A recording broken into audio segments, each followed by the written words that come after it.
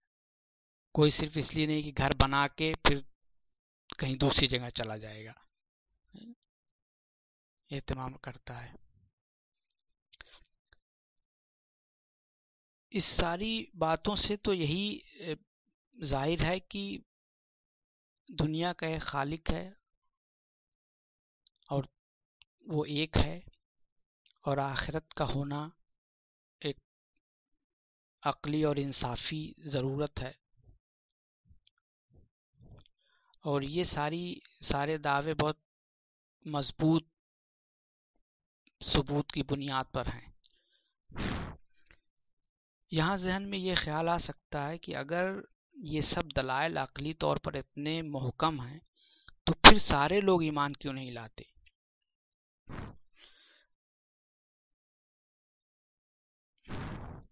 ہم practical life میں دیکھتے ہیں کہ ضد اور ہٹ دھرمی کے علاوہ جو لوگ عقل رکھتے ہیں وہ بھی غیر عقلی چوائسز کرتے ہیں. انسانوں کا معاملہ عجیب ہے. سب کو معلوم ہے سگریٹ، شراب، ڈرگ سے کینسر ہوتا ہے، مگر پھر بھی لوگ اس کا استعمال کرتے ہیں. ایون ڈاکٹرز بھی کرتے ہیں.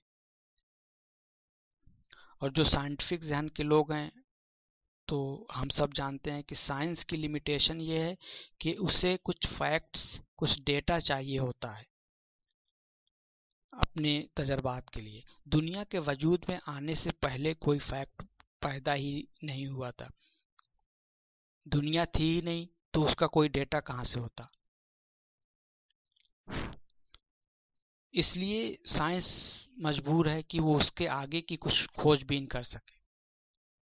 اور جب سائنس یہ کہتی ہے کہ اس پوائنٹ، جس کو ہم عام طور پر بگ بینگ کہتے ہیں، سے آگے ہمارے پاس ٹیسٹ کرنے کے لیے کچھ نہیں ہے، تو لوگ اس کو اس طرح سے سمجھتے ہیں کہ اس کے آگے کچھ ہے ہی نہیں. یہ غلطی بہت عام ہے. کسی چیز کے بارے میں ثبوت کی غیر موجودگی کو اس چیز کے غیر موجود ہونے کا ثبوت مان لیتے ہیں. یعنی ثبوت کی غیر موجودگی کا ثبوت بن جاتی ہے. لوگ ایبسنس آف ایویڈنس کو ایویڈنس آف ایبسنس سمجھ لیتے ہیں. یہ غلطی ایکسپرٹ بھی کرتے ہیں. شروع میں سائنٹسٹ اور ڈاکٹروں نے ماں کے دودھ پر ریسرچ کر کے یہ فرمان جاری کر دیا کہ اس میں کوئی ایسی خاص بات نہیں ہے جو بوتل کے دودھ سے پوری نہ کی جا سکتی ہو. اور اس ترقی یافتہ زمانے میں اب اس کی کوئی ضرورت نہیں. انہیں یہ خیال نہیں آیا کہ ماں کے دودھ میں کچھ یوزفل کمپوننٹ، مفید عناصر جزو ہو سکتے ہیں جو ان کی سائنس اور ٹیکنالوجی ڈیٹیکٹ نہ کر سکی ہو، جن کے ہونے کا ثبوت نہ پا سکی ہو. نتیجتاً بہت سارے لوگوں کو اس کی قیمت اس شکل میں چکانی پڑی کہ جن کو ماں کا دودھ نہیں پلایا گیا وہ بہت ساری صحت کی پریشانیوں سے دوچار ہوئے، جس میں کئی قسم کے کینسر ہونے کے چانسز بھی زیادہ ہو گئے. اور دودھ پلانے کے نتیجے میں بریسٹ کینسر کے کم ہونے کا اور دوسرے بہت سے فوائد سے دودھ نہ پلانے والی مائیں محروم ہو گئی.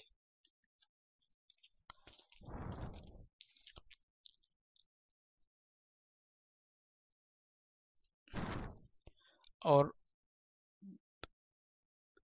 عام لوگ بھی بہت ساری irrational کنکلوژن کرتے ہیں. مثلا جب لوگ یہ سنتے ہیں کہ یہ جملہ سنتے ہیں کہ تقریباً سارے ٹیررسٹ مسلم ہیں، تو لوگ اس کو اس طرح سے سمجھتے ہیں کہ تقریباً سارے مسلم ٹیررسٹ ہیں. حالانکہ اگر پہلے جملے کو صحیح بھی مان لیا جائے تو بھی دنیا میں 10-15 ہزار ٹیررسٹ مسلمانوں کی تقریباً 1.5 بلین کی آبادی کا صرف 0.001% ہوں گے. 1% بھی نہیں، 0.001%. مگر لوگ عموماً سارے مسلمانوں پر شک کرتے ہیں، انہیں ٹارگٹ کرتے ہیں. ریشنل تھنکنگ، تدبر و تفکر سب لوگ نہیں کرتے.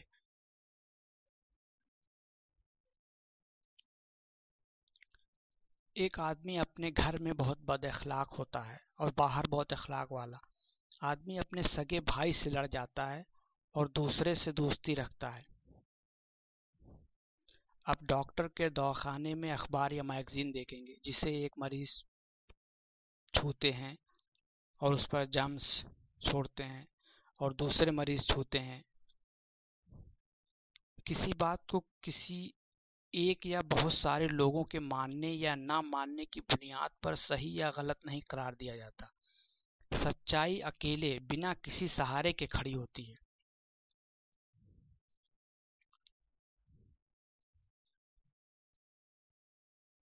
صدی دو صدی پہلے تقریباً ساری غیر مسلم دنیا مانتی تھی کہ سورج زمین کے گرد چکر لگاتا ہے، یا کچھ صدیوں پہلے ہندوستان میں عورتوں کو ستی کرنا اچھا مانا جاتا تھا. بے عقلی کی بہت سی مثالیں آپ کو مل جائیں گی. اسٹاک مارکیٹ میں یہ irrationality میڈنس بار بار دیکھنے کو ملتی ہے، جہاں پر highly qualified economist P H Ds operate کرتے ہیں. خلاصہ یہ ہے کہ بات واضح ہونے کے بعد بھی یہ کوئی ضروری نہیں ہے کہ سارے لوگ اس کو مان لیں. انسان آزاد ہے اپنی چوائس کے لیے اور اس کے نتائج کا بھی ذمہ دار ہے. اس ڈسکشن کا مقصد یہ پرپوز کرنا تھا کہ ہم اپنی زندگی میں تحقیق و تنقید، تدبر و تفکر کا طریقہ اپنائیں. تقلید، بلائنڈ اوبیڈینس، مریدی اور محکومی کا مائنڈ سیٹ نہیں.